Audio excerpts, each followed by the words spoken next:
Hello friends, this is Jayprakash Tiwari and welcome to my YouTube channel RVC classes. आज की video में हम discuss करेंगे क्लास 12th के लिए इतिहास हिस्ट्री का एक मॉडल पेपर जो कि मॉडल नंबर 3 रहेगा। इससे पहले हम 2 मॉडल पेपर डिस्कस कर चुके हैं। आपको वो वीडियो भी पसंद आए थे। उम्मीद करता हूँ कि आपको ये प्रश्न भी बहुत ज़्यादा पसंद आएंगे। आप इन प्रश्नों को अच्छे से याद करें और बोर्ड एग्जाम की तैयारी करें। तो आइए देखते हैं बोर्ड एग्जाम की दृष्टि से कौन कौन से प्रश्न मोस्ट इंपॉर्टेंट हैं। तो सबसे पहले हम बहुविकल्पी प्रश्नों से शुरू करेंगे। आइए देखते हैं। फर्स्ट क्वेश्चन रहेगा, हड़प्पा सभ्यता के किस स्थल से जौ के साक्ष्य प्राप्त हुए हैं। मतलब कहाँ से पता चलता है कि हड़प्पा सभ्यता में जौ की खेती की जाती थी। तो चन्हूदड़ो, लोथल, बनावली या फिर धौलावीरा। तो इसका आंसर सी रहेगा, बनावली। दूसरा क्वेश्चन है, मेगस्थनीज द्वारा लिखित इंडिका में किस वंश का उल्लेख मिलता है। तो मेगस्थनीज ने इंडिका नामक पुस्तक लिखी थी जो कि चंद्रगुप्त मौर्य के दरबार में रहता था। सेल्यूकस निकोटर नाम था जो इसका राजा था, उसका सेनापति था। राजदूत था। इन्होंने इसको भेजा था। तो आपने इसके बारे में जरूर पढ़ा होगा। इन्होंने एक किताब लिखी थी इंडिका, जिसमें मौर्य वंश के विषय में बताया गया है। नेक्स्ट क्वेश्चन रहेगा, किस तीर्थकर के जन्म के पूर्व उत्तर भारत में जैन धर्म प्रचलित था। मतलब किस तीर्थकर का जन्म हुआ तो उत्तर भारत में जैन धर्म चल रहा था। तो महावीर, मल्लीनाथ, पार्श्वनाथ या फिर नेमिनाथ। तो आंसर रहेगा ए, महावीर। आपको पता होगा कि जो महावीर थे जैन धर्म के एक 24वें तीर्थकर हैं।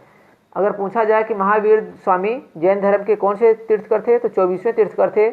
इसके अलावा एक हुए थे ऋषभ देव, तो वो थे पहले तीर्थकर। नेक्स्ट क्वेश्चन रहेगा, प्रथम पंचवर्षीय योजना किस वर्ष आरंभ हुई थी। मोस्ट इंपोर्टेंट क्वेश्चन है, प्रथम पंचवर्षीय योजना किस वर्ष आरंभ हुई थी। ये जो प्रश्न है लघु उत्तरीय प्रश्नों में भी पूछा जाता है, कई बार पूछा गया है। तो इसका आंसर जो रहेगा वर्ष 1951। वर्ष 1951 है। पंचवर्षीय योजनाओं से संबंधित आपको डिटेल में भी बताया जाएगा, मैं उसकी भी वीडियो बना दूंगा। फिलहाल आप इसको यहीं पर देखें, बस इतना। प्रथम पंचवर्षीय योजना किस वर्ष प्रारंभ हुई थी तो वर्ष 1951 में प्रारंभ हुई थी। नेक्स्ट रहेगा, कृष्णदेव राय का शासनकाल तेलुगु भाषा का स्वर्णिम काल था। दक्षिण भारत का एक राज्य था, एक हिंदू राजा थे और शक्तिशाली राजा थे। ये महान राजाओं में इनकी गिनती होती है। परंतु किस एक अन्य भाषा का भी विकास इस काल में हुआ। तो आंसर रहेगा बी, संस्कृत। तेलुगु भाषा का इसमें मतलब तेलुगु साउथ का है, तो तेलुगु भाषा में था ये कृष्णदेव राय का शासनकाल। इसके अलावा इनके शासनकाल में संस्कृत भाषा का भी विकास हुआ था। नेक्स्ट क्वेश्चन रहेगा, जलियांवाला बाग हत्याकांड कब हुआ। तो 13 अप्रैल 1919 को हुआ था। आपको याद होगा जलियांवाला बाग हत्याकांड कब हुआ, 13 अप्रैल 1919, जिसमें लाखों जो है भारतीय मारे गए थे। लाखों तो पता नहीं, हजारों तो जरूर मरे थे। नेक्स्ट क्वेश्चन रहेगा 7वां, बाबर का मकबरा स्थित है। तो बाबर का मकबरा कहाँ स्थित है, काबुल में स्थित है। इसका जो है सही आंसर रहेगा। नेक्स्ट है, राज्य हड़प नीति किसने लागू की थी। तो राज्य हड़प नीति डलहौजी ने लागू की थी, लॉर्ड डलहौजी, आपने सुना होगा। सहायक संधि का संबंध किससे था तो लॉर्ड वेलेजली से था। किससे था, लॉर्ड वेलेजली से। फिर है, द्वितीय गोलमेज सम्मेलन कब आयोजित हुआ था तो वर्ष 1931। गोलमेज सम्मेलन के विषय में आपने लोगों ने पढ़ा होगा। ज़्यादा कुछ नहीं, ये गोल टेबल हुआ करती थी। इसके चारों तरफ जो है लोग बैठ के डिस्कस किया करते थे किसी मुद्दे पर, तो इसीलिए इसको जो है गोलमेज सम्मेलन बोला गया। और द्वितीय गोलमेज सम्मेलन कब हुआ था तो 1931 में हुआ था। इसका जो है बी आंसर सही होगा। अब बात करते हैं लघु उत्तरीय प्रश्नों की। सभी प्रश्न इंपॉर्टेंट हैं, आप इनको जरूर देखें। 11वां क्वेश्चन रहेगा, भारत में हड़प्पा के स्थलों की सूची बनाइए। मतलब हड़प्पा के जो सूची, मतलब जो जगह थी हड़प्पा की कालीन, आपको उनके बारे में बताना है। कुछ नगरों के नाम बताने हैं। तो भारत में हड़प्पा सभ्यता के प्रमुख स्थल भांडा, राखीगढ़ी, बनावली, कालीबंगा, मोहनजोदड़ो, लोथल, धौलावीरा, नागेश्वर, खेतड़ी, हुलास आदि थे। तो ये कुछ जो है नाम लिखे गए हैं। नेक्स्ट क्वेश्चन रहेगा जो आप देख रहे हैं, ये मोस्ट इंपोर्टेंट क्वेश्चन है, बहुत बार पूछा गया है, बहुत बार, इसलिए इसको मॉडल पेपर में शामिल किया गया है। अशोक के धम्म के बारे में संक्षिप्त जानकारी दीजिए। आपको अशोक के धम्म के बारे में जानकारी देनी है। तो धम्म नीति के माध्यम से अशोक ने अपने साम्राज्य को अखंड बनाने का प्रयास किया। अब ये पूछा जाता है कि धम्म क्या था अशोक का धम्म? तो लिखा हुआ है आगे कि धम्म के सिद्धांत बहुत ही साधारण और सार्वभौमिक थे। अशोक के अनुसार धम्म के माध्यम से लोगों का जीवन इस काल में और इसके बाद भी अच्छा बना रहेगा। अब अच्छा, ये धम्म क्या था? तो अशोक ने कुछ जो है विद्वानों को नियुक्त किया था बौद्ध धर्म के प्रचार प्रसार के लिए। वो जो है अच्छाई बताते थे, मतलब लोगों को अच्छे गुण बताते थे, लोग क्या उनके कर्तव्य हैं उसका पालन कर रहे हैं या नहीं, ये धम्म लोग उसको निगरानी में रखते थे अपने। तो पूछा जाता है ये, इसलिए आप इसको भी ध्यान रखें। नेक्स्ट है निषाद समुदाय के बारे में बताइए। तो निषाद समुदाय वनों में रहने वाले समुदाय थे जो शिकार और कंदमूल पर आश्रित थे। एकलव्य भी इसी समुदाय से संबंधित था। आप लोगों ने जब रामायण देखा होगा तो उसमें एक निषाद राजगुरु थे, आपने उनका नाम सुना होगा।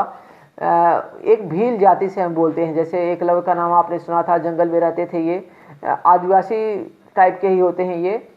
तो निषाद समुदाय के बारे में बताइए, तो इसका आंसर लिखा हुआ है। जो अगला क्वेश्चन है बहुत इंपॉर्टेंट क्वेश्चन है, अलवार और नयनार संत कौन थे, वे किन भाषाओं में गाया करते थे? मोस्ट इंपॉर्टेंट है, भक्ति आंदोलन से संबंधित है। नेक्स्ट है इसी में आंसर इसका कि लगभग 6ठी शताब्दी में विष्णु के उपासकों को अलवार कहा जाता था। अब ये कई बार पूछा गया है कि अलवार कौन होते हैं और नयनार कौन होते हैं, अलवार किसके उपासक हैं और जो नयनार हैं वो किसके उपासक हैं। तो फ्रेंड्स आपको बता दूं कि नयनार जो होते हैं शिव के हैं। अब कैसे याद रखोगे आप, शिव के 3 नयन थे, तो नयनार तो मतलब क्या हुआ, नयनार मतलब शिव के उपासक, और जो एक बचे अलवार वो किसके हो गए, वो हो गए विष्णु के उपासक।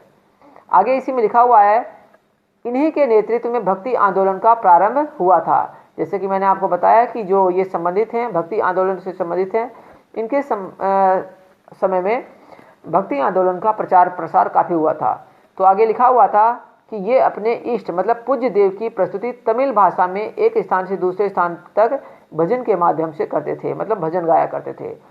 नेक्स्ट है कव्वाली का क्या महत्व है। जो कव्वाली है वो जो मुस्लिम संत थे वो क्या करते थे, तो उन्होंने भी क्या है, जैसे हिंदू धर्म में भजन कीर्तन किया जाता था तो मुस्लिम धर्म में कव्वाली का भी प्रचलन हुआ। तो क्या लिखा हुआ है कि सूफी संत संगीत के माध्यम से अपने इष्ट की आराधना करते थे। नृत्य और संगीत जियारत, जिसको हम भक्ति के अंग थे। कव्वालों द्वारा प्रस्तुत कव्वाली जो एक रहस्यवादी गुणगान है द्वारा सूफी खुदा का सानिध्य कृपा प्राप्त करते थे। अब बात करते हैं लघु उत्तरी प्रश्नों की। इनका आंसर यहाँ पर नहीं लिखा गया है, अगर आपको इनका आंसर नहीं मिलता है तो आप जो है कमेंट बॉक्स में बताइएगा और इसको आपका आंसर प्रोवाइड कराया जाएगा। 16 क्वेश्चन है बौद्ध धर्म के विघटन के क्या कारण थे। आपको बौद्ध धर्म के पतन के क्या कारण थे आपको ये बताना है एक्चुअली। नेक्स्ट है इसी में दीन ए इलाही के प्रमुख सिद्धांत बताइए, मतलब दीन ए इलाही के सिद्धांत क्या थे।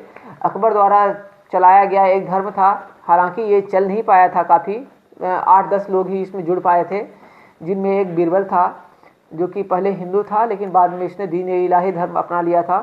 तो आपको इसके बारे में बताना है। महाजनपदों के विशिष्ट अभिलक्षणों का वर्णन करना है। 19वां क्वेश्चन रहेगा सूफी परंपरा के इतिहास के पुनर्निर्माण के स्रोत बताइए। 20वां क्वेश्चन है ग्रामीण बंगाल के बहुत से क्षेत्रों में जोतदार एक ताकतवर हस्ती क्यों थे। और जो नेक्स्ट 21वां क्वेश्चन देख रहे हैं बहुत ही अच्छा क्वेश्चन है, हुमायूं नामा में मुगलों की घरेलू दुनिया की झलक मिलती है, वर्णन करना है आपको। दीर्घ उत्तरी प्रश्न है फिर 6ठी शताब्दी ईस्वी पूर्व के भूमि दान तथा व्यापार पर प्रकाश डालिए। और अगला है अकबर एक महान शासक था, इसकी विवेचना करनी है कि अकबर किस कारण से या कैसे आप कह सकते हैं कि वो एक महान शासक था। 23वां क्वेश्चन है मुगल साम्राज्य के निर्माता के रूप में बाबर की उपलब्धियों का मूल्यांकन करना है। बाबर ने आपको पता होगा कि मुगल साम्राज्य की स्थापना की थी, तो बाबर की जो उपलब्धियां थी उसका मूल्यांकन करना है। फिर है 1857 ईस्वी का विद्रोह एक साधारण विद्रोह था, कैसे। 24वां क्वेश्चन रहेगा भारत छोड़ो आंदोलन के कारण व परिणामों की व्याख्या कीजिए। भारत छोड़ो आंदोलन के क्या कारण थे और क्या परिणाम हुए इसके, आपको इसकी व्याख्या करनी है। फिर है संविधान निर्माण से पूर्व की घटनाओं का वर्णन कीजिए। संविधान निर्माण से पूर्व की घटनाओं का वर्णन करना है आपको। फिर है ऐतिहासिक घटनाक्रम, कुछ सन दिए रहेंगे और आपको बताना है कि इस समय क्या हुआ था। तो यहाँ पर इसको मैं आपको आंसर जरूर बता दूंगा, इसका यहीं पर दिया हुआ है इसका आंसर। वर्ष 1925 में मोहनजोदड़ो में उत्खननों का प्रारंभ हुआ था, मतलब जो मोहनजोदड़ो के स्थल हैं उनको खुदाई शुरू की गई। वर्ष 1986 अमेरिकी दल हड़प्पा में उत्खननों का आरंभ हुआ। वर्ष 1923 जॉन मार्शल की पुस्तक कंजर्वेशन मैनुअल का प्रकाशन हुआ। 1814 ईस्वी में इंडियन म्यूजियम कलकत्ता की स्थापना हुई। 1800 ईस्वी कोलिन मैकेंजी द्वारा विजयनगर की यात्रा की गई। 1861 कपास में तेजी का शुभारंभ हुआ। वर्ष 1919 रोलेट सत्याग्रह हुआ था। और एक और घटना हुई थी, आपको बताना है कमेंट में। दिसंबर 1946 संविधान सभा का अधिवेशन प्रारंभ हुआ था।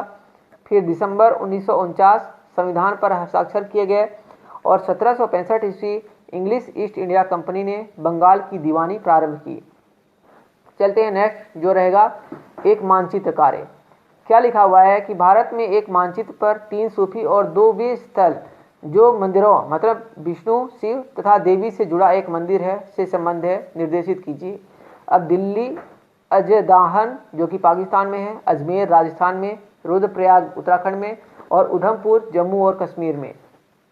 तो आप जो भारत का मैप देख रहे हैं आपको यहाँ पर इसका आंसर मिल जाएगा। फर्स्ट है दिल्ली, सेकंड है आपका यहाँ पर अजदाहन जो कि पाकिस्तान में है, फिर है उधमपुर, नेक्स्ट रहेगा आपको थर्ड अजमेर और फोर्थ रहेगा रुद्रप्रयाग। सारे यहीं पर दिया गया है आंसर सहित। तो फ्रेंड्स ये थे कुछ महत्वपूर्ण प्रश्न। एक मॉडल पेपर था, इससे पहले भी 2 मॉडल पेपर दिए जा चुके हैं, ये कुल तीसरा मॉडल पेपर था। उम्मीद करता हूँ कि आपको पसंद आया होगा। पसंद आया तो वीडियो को जरूर लाइक करें और चैनल को सब्सक्राइब कर लें ताकि आपको आगे भी नोटिफिकेशन मिलता रहे। Okay friends, thank you for watching this video. मिलेंगे नेक्स्ट वीडियो में।